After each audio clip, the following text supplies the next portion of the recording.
Okay, sa mga nahihirapan po mag-upload ng kanilang picture dito sa SIM registration, halimbawa ito yung error na na-encounter nyo, ang ibig po sabihin yan ay nag-exceed na or lumampas na po doon sa file size limit yung picture na ina-upload nyo. Dito po sa Globe, ang file size limit lang po nila ay 2 MB at sa Smart naman ay 5 MB. Ibig po sabihin nun kung yung size ng picture na ina-upload nyo ay lumampas na doon sa limit nila, halimbawa 2 MB or 5 MB, ay hindi natatanggapin nyo ng system. So dapat mag-upload po tayo ng 2 MB or less than 2 MB pag sa Globe at 5 MB or less than 5 MB sa Smart. Yun po yung tinatanggap ng system nila. So anong gagawin natin para makapag-upload tayo ng 2 MB or at least 2 MB doon sa kanilang system? Marami po tayong pwedeng gawin para may upload natin ito na hindi lumalampas doon sa limit nila. Pero ang pinakasimpleng paraan para mababaan natin yung file size nito ay ang pag-screenshot doon sa picture na i-upload nyo. Halimbawa, nag-upload kayo ng ID at pinicturean nyo yun,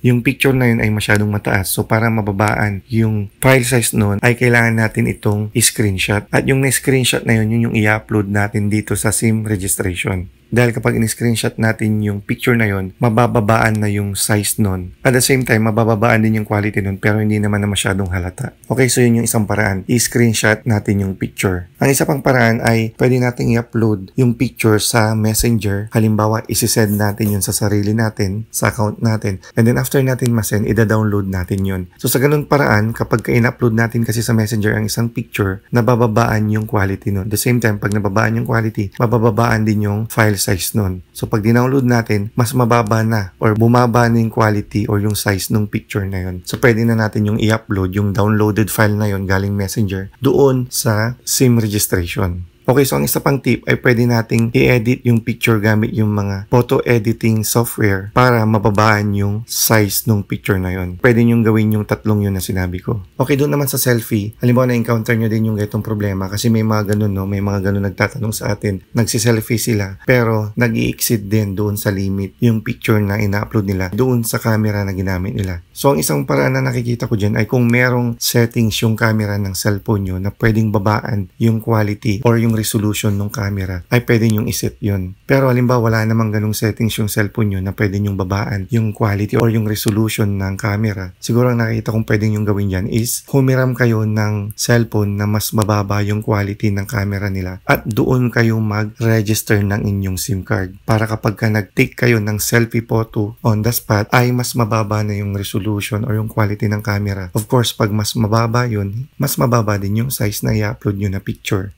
Okay, so yun lamang po yung mga tips ko sa inyo para makapag-upload kayo ng inyong mga picture or ng inyong mga ID dito sa SIM registration. Okay, so yun lamang po. Kung meron po kayong gustong idagdag, i-comment nyo lang. Kita-kits tayo sa susunod na video. Bye!